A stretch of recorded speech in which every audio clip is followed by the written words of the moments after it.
बच्चों के साथ कचरे के डब्बे के पास रहा करती थी। सर्दियों के दिन बढ़ते जा रहे थे और बच्चे हमेशा सर्दी से कांप रहे होते थे।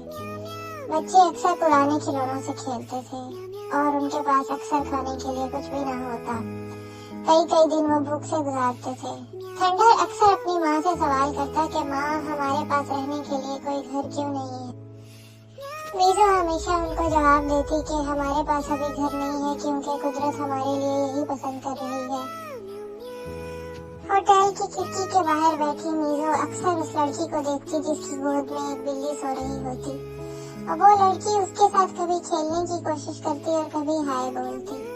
मीज़ो का सपना था कि काश वो भी एक घरेलू बिल्ली होती, लेकिन वो ये जानती थी कि ये सपना शायद कभी पूरा नहीं हो सकेगा, इसलिए वो खामोशी से अपने बच्चों के पास वापस आ जाती।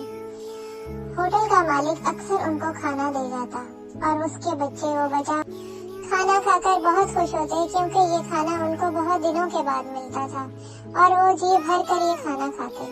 एक दिन होटल का मालिक आया और उनको देखकर कहने लगा कि तुम्हें मैं यहाँ नहीं छोड़ सकता, तुम फ्रीज हो जाओगे। आओ मैं तुम्हें होटल ले जाता हूँ। और वो उनको होटल के अंदर ले गया। मीज़ो बिल्ली अपने बच्चों के पीछे भागी मगर वो दरवाजा ना खोल सकी। होटल का मालिक बोला, हे बिल्ली, मैं तुम्हें यहाँ नहीं रख सकता, जाओ कहीं और अपना घर तलाश करो। ये सुनकर मीज़ो बिल्ली वहीं दरवाजे के पास बैठ गई और बहुत देर तक अपने बच्चों के आने का इंतजार करती रही। बर्फ बढ़ती जा रही थी और ठंड भी बढ़ती जा रही थी, लेकिन उसके बच्चे लौटे नहीं। थक हार कर मीज़ो अपनी झोंपड़ी में वापस आ गई। वो बहुत दुखी थी, उसको अपने बच्चे बहुत याद आ रहे थे। दूसरी तरफ होटल का मालिक बच्चों को ले गया और उनको एक नरम गद्दे पर लिटा दिया और गरम गरम दूध पिलाया। बच्चे दूध पीने लगे और बहुत खुशी से वहाँ पर रहने लगे। उसने उनके ऊपर एक ब्लैंकेट दिया और उनको खेलने के लिए बहुत सारे खिलौने दिए।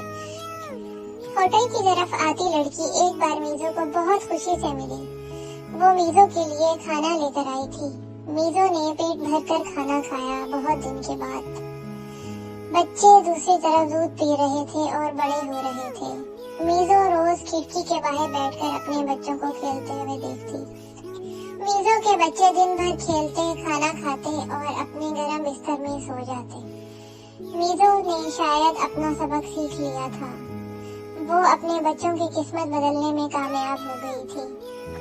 मीज़ो ये समझ गई थी कि वो कभी पालतू बिल्ली नहीं बन सकती। उसको यूं ही सड़क पर ही खाना खाना था। वो एक डस्टबिन में से खाना उठाकर खाने लगी और इस बात पर खुश होने लगी कि उसके बच्चों के पास आज एक घर था।